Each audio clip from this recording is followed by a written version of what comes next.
Alright, and welcome to Growing the Beasts number 20. Number 20. Number 20 for KOFXIII. Good job on the Espanol. And, am I getting there? Sort of. Okay, cool. So hopefully this time you'll, number one, notice the difference between my last video and this video as far as my progress. And you'll see that I also switched to Diamond. He fits my style a little better. And we're going to be talking about stuff, me and Juice are going to be talking about stuff as far as, you know, once you get into KOF, where are you headed next? What are you supposed to be looking at? And what do you want to start polishing, you know, as you grow and as you get to the next levels of the game? That's right. So where should we start? Let's start with you and your progress. The matches that are in this video, I mean, I made plenty of mistakes, but as far as that's always going to be a given. We obviously, you know, we both make mistakes, so that's just going to be a given, you know. Yeah. With regards to, you know, how far you're getting, your neutral game has improved greatly. You're being a little more offensive at times, and you are anti-airing me from time to time. Right now, what I would say is your major issues that need improvement would be capitalizing on your offensive opportunities, because you are acting offensive enough that you're actually see, like right there with the jump CD. Yeah, exactly. I mean, there's definitely, you know, I see the times where I'm missing my opportunities too. It's just being able to, you know, recognize fast enough. You know what I mean? Because I'm recognizing it, but I'm not recognizing it in time to do anything about it. Indeed. So, you know, just the more I play and the more you practice, that just literally will come naturally. It absolutely will. So, like, you are landing offensive opportunity, and you are actually starting to use better poke strings that give you frame advantage. And so what you need to work on is taking advantage of that frame advantage by continuing your offense. You usually only get in for like a split second, and then I weasel my way out. Right. It seems tough to keep you under my, you know, I'll have that advantage, and it's hard to keep that advantage because, you know, I'm not 100% sure as far as how my characters are supposed to do that. You know what I mean? I've only gotten so far with them yet. Yeah, and we're actually going to talk later on about defensive options, and basically I am using all of them. And so because I'm using all of them, your answers to them must be different, and you're just not used to that yet. But of course, that, just like with the other thing, that will come with time as well. But your neutral game has greatly improved, and that's really the important part. You're actually getting offensive opportunity. The rest you can more or less do in training mode, and then it will show off in matches that you're getting closer and closer to actually beating me. Because in fact, I believe in this set we have a match where you get me down to like a sliver of life on my last character. You know? Yeah, I mean, I still only, like, I don't know, have like maybe just broken into double digits as far as wins, but that's after what, weeks, 16 actual training days. Yeah. You know what I mean? So, you know, like,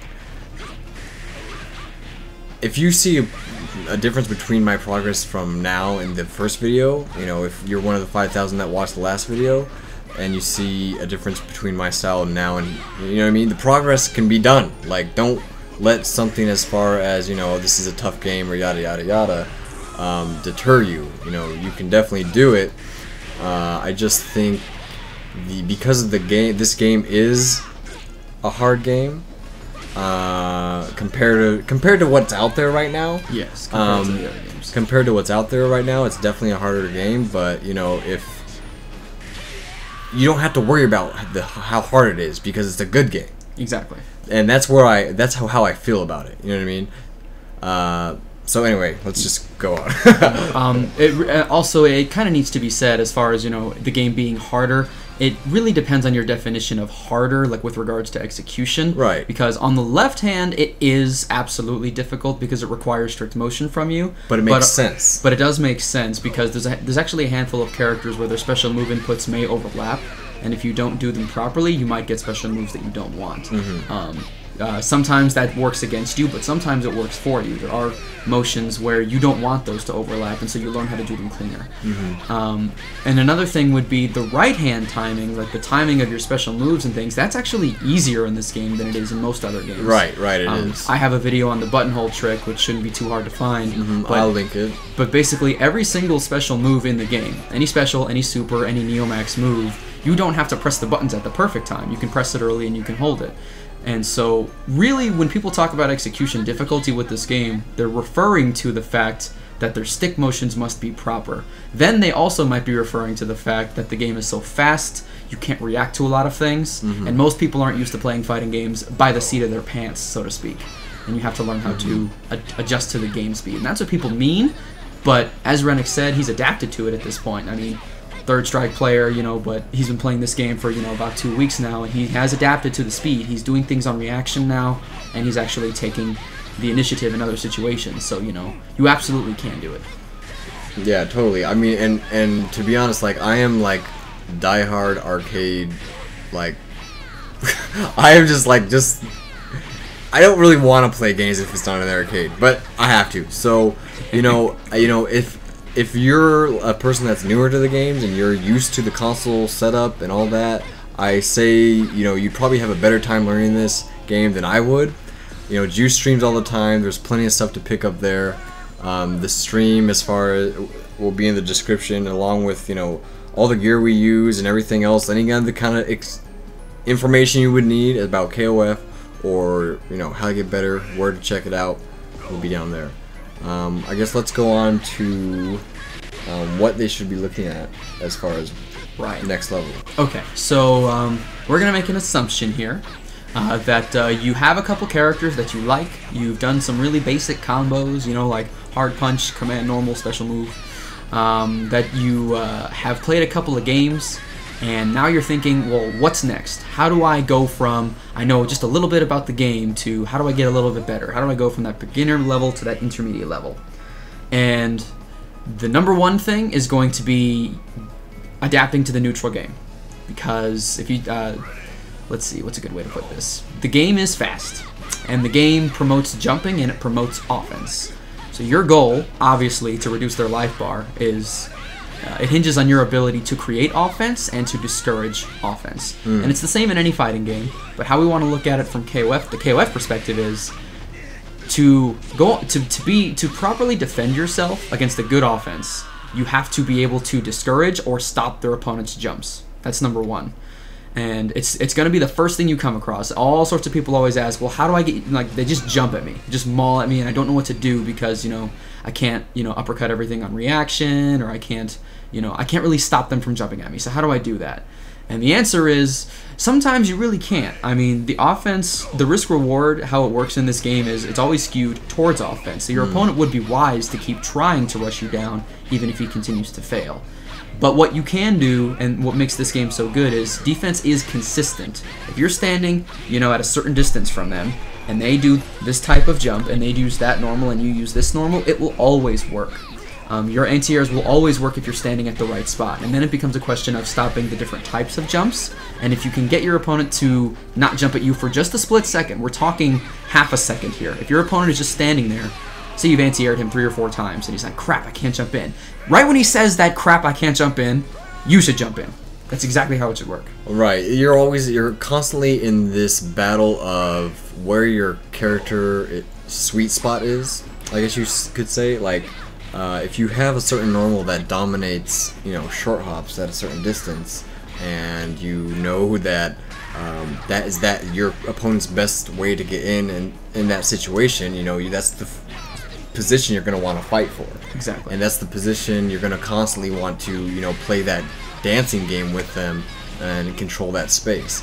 Now, how your character controls that space is what is going to be the deciding factor as far as what you're going to be wanting to learn and focus on. Right, like with King, she can obviously space far away with her projectiles, but using standing hard kick and using jumping CD liberally is how you occupy ground and airspace usually pretty well. The fireball is more or less a way to get you to come at me so that you might jump into one of my normals. Or of course, if you just block them all day, then I can jump at you, or I can, you know, try to continue throwing projectiles, hoping you'll get hit by them or take the chip or something like that. But it's about me mixing up between trying to stop your aggression and gaining my own aggression, and every character plays like that. People will say, sometimes people ask me, you know, how does X character play? Well, in KOF, it's really hard to say. What I usually default to is all characters play the same way, really. They all try to space themselves properly so that their best jumping and standing normals can be used, and they also want to make sure that they can react to certain situations defensively, and when they get block stunned, they want to go for frame traps and throws. Every character in the game plays that way. There's no character that can like hold down back and win. There's no character that's going to be getting gigantic amounts of damage when their opponent knocks them down, you know. Right, there's a general style as far as how KOF goes, but each character kind of has their own little thumbprint or flavor onto that style.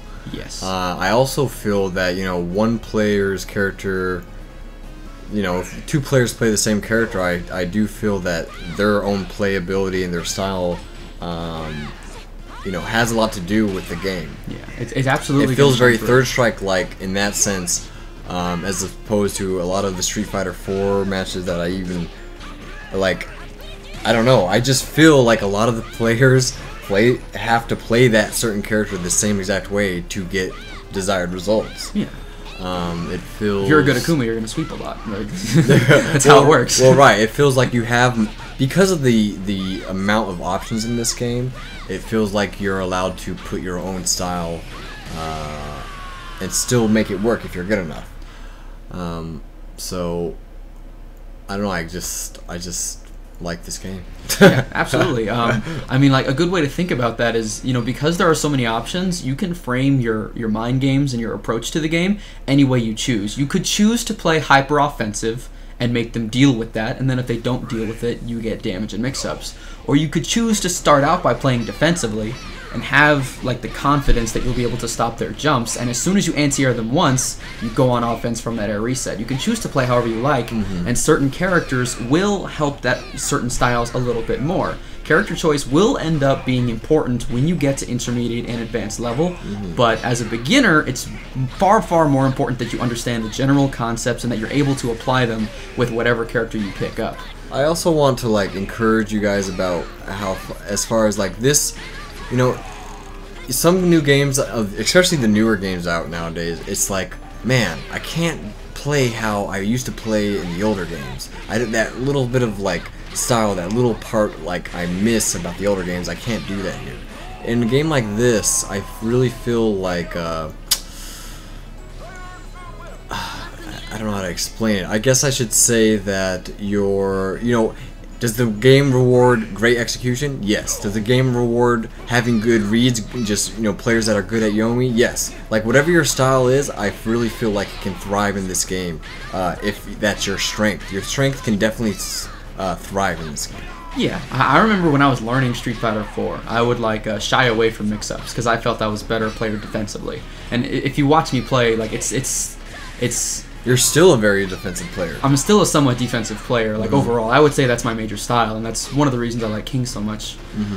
But like as I learned Street Fighter 4, I'm like, okay, well, you know, I get 400 damage if I land this, so I should probably do it. You know, and if my opponent's gonna do it and I don't do it, then, you know, that's gonna leave me, you know, over time just hurting. Right. So, you know, I adapted to the game style because I had to. Whereas in KOF13, yes, offense is rewarded, but the thing about defense in this game is that it can grant you offense. And see, like, I anti-aired you with a jumping CD there. That means I get a soft knockdown. That means if I time a jump properly, I can get a safe jump. That means I get all this crap. You know, all because you decided to jump at me and not the other way around. You made a great defensive move, which led into a lot of advantage for you. Yeah. A lot of opportunity for you. Or a good example would be like in Tekken, when you just sort of turtle with Kazuya, and you just like sit there and you wait for your opponent to be stupid and you electric him. You know, like, it may seem like, you know, electric is really, really good and it's sort of a silly move, but the point is, he can't hit you with that unless you're being stupid and coming straight at him, you know. And KOF is much the same way. There's always tools around things, and offense can be dealt with, and usually once offense is dealt with, you get your offense, and that's the balance of the game shines through in that way, and that's probably that's in my opinion why it's such a good game and why your styles really shine through. Whether you're an offensive player, a defensive player, or a good mix, you'll find characters and situations where you can make your skill actually matter to the end result of the game, whereas in some of the other modern games you feel like you're being forced to play a certain way. Very true. So as far as what newer players are looking to polish off, as far as you know, getting comfortable, finding where their normals are best, at what point should they move on to things like team order, things like HD combos, etc.? Okay. With regards to team order, I would say that's an intermediate concept. It's not terribly important at the beginning stage. Fundamentals is always the most important thing. But when it comes to team order, that's basically just an extension of meter management. And that comes through in your style as well while we're talking about it. You will land hits, and you have the opportunity for spending meter. And you can choose to extend your combos, or you can choose not to. A good example of this in a character would be Vice. Like if I hit you with 2 bars, like on the ground, let's say I land a jumping hard punch, I could do a 2-bar combo, but more than likely, I'm just going to combo you for 1 bar and maybe 1 bar in a drive, because I want to hold a bar. I always want to hold a bar as Vice, because you're not scared of Vice unless she has a bar. And if you're not familiar, it's because if she has a bar and she hits you in the air at any time, she can land a full combo with her EX sleeve move, which grabs you out of the air no matter what state you're in. Right. Now, with different characters this will vary, but with your individual characters you'll have styles of managing meter, and then you have your whole team to think about. The general knowledge would be your first character should be one that can be played well meterlessly, and your third character should be one that deals very good damage per bar of meter. They have the ability to make a comeback if you need to. And then your second character really can be anything you want, somewhere in the middle, or they can be another good meterless character if you like to save for your anchor. It's another stylistic choice you can make with your team. And a good, for example, with King, or let me talk about how to determine that. Like with King, if you look at her EX moves and her supers, they're basically there for damage, and they're there for utility. However, they don't necessarily help her neutral game a whole lot. A good example of using a bar with her might be, say, I throw a light fireball, you jump over it, and I'll react with an EX tornado kick. And that needs a bar, because I need that speed and I need that height. But even if I don't have a bar, I can still hit you with a jump C, I can still hit you with a standing C. Like, the bar just gives me a better damage, more consistent option there. It doesn't necessarily make my neutral game a whole lot better. And it's the same with all of her metered options. When she plays with no meter, she has more or less the same options as with meter. The difference would be reversals. So she is a good point character because you don't need meter to play her well. Whereas, take a character like Vice, you need 1 bar to be super scary. You can play well with no meter. Another good example would be Chin. Another good example would be Takuma.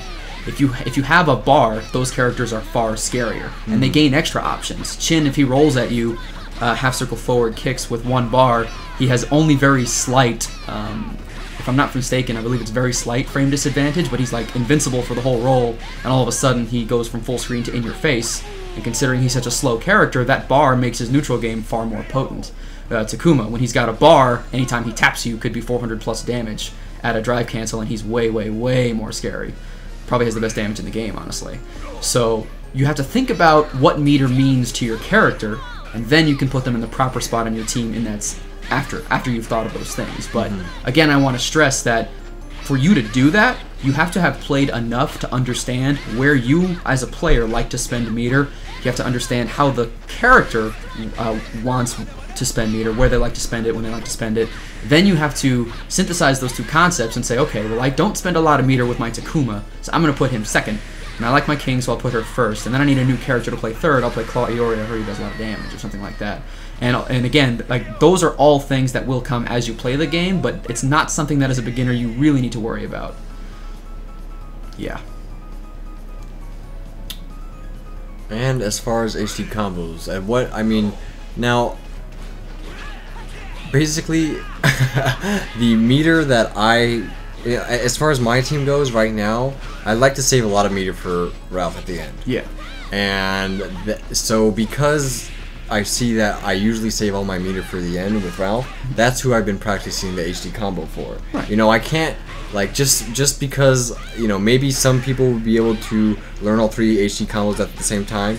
I cannot. I am just an old arcade idiot that wants to play fighting games still, and I have to learn 1 HD combo at a time. Yeah. So I'm learning Ralph. So that's why when you see me do HD, it's always going to be in Ralph. And if I mess it up, it's because I'm still learning Ralph's. So, you know what I mean? So, basically, I started out learning my HD combo with the character that I'm most likely going to be using my HD combo. Right. HD, you know, so, I don't know. To be honest, I didn't start learning, really trying to put work into that until recently. Mm-hmm. Yeah, I think at least after a few weeks, I guess, you can start looking into how to land that. I don't know. What do you think? Well, HD combos are useful because they are an extension of your bread and butters already. The idea is any combo you land, you can add an HD at the end of, and that's why they're useful. And I will say that they are tougher than the other combos, and that you shouldn't start by looking to practice them. But what you should do is you should just watch some videos, note where they're useful, note how much damage you can get for an HD combo, and put it at the lower end of your priority list when it comes to practicing, at least as a beginner. When you play matches and when you notice that, say they have, like, let's say your opponent has 500 life, you land a jump in and you have 2 bars in both drives, but you only did, like, say your 1 bar 1 drive combo because that's all you practiced. When you notice that you're leaving a bunch of damage on the table in matches because of that drive meter that you haven't spent, that's when you can start looking at HD combos in a more practical sense. Like, you know what, I have these 2 drives all the time, now I need to look into turning that into 600-700 more damage with your characters. Right, and the point that I started noticing, like, oh, I can do HD here, is that when I was hitting, like, whatever my little, like, favorite bread and butter was, and I'm like, I'm hitting that pretty consistently now. Mm-hmm. It's time to move up a step. You know what I mean? And to be honest, you know, a big part of why I feel this has a lot of Third Strike feel to it is because, you know, in Third Strike, you always feel like you can come back. You always feel like no matter how much life you can still win. At least when you're a very confident, like, knowledgeable player. And in KOF, because of the options in the game, you feel like you always have options. Yeah. And the HD and just knowing your HD, you know, if you have that, if you have your HD combo, you can deal a lot of damage. You can still be a threat off of 1 hit. So that gives a nice little, you know, once you get that down and once you move to that step, it's a real rewarding experience because you're like, wow, I'm really scary now. Yeah. I can be really scary off of 1 hit now. So it's a cool little, like, once you reach that plateau, you really feel like, oh, that's cool. I feel like I'm kind of scary now. It's a big combo, and you earn that combo because you have to land a simple bread and butter first before you can get there, a couple of shorts or a close hard punch or something. Right. Some people would say, well, wouldn't you say HD combos are kind of like a comeback mechanic? Well, I'd say no, because that meter wasn't given to you for free. You had to earn that meter, either because you were getting your butt handed to you on a silver platter, which, by the way, means your opponent has more meter. Right. Yeah, your opponent does not get penalized for beating your ass. Yeah. Over time, the person with more offense will always build more meter. If they have less meter than you now, it's because they spent it and they probably hit you with it.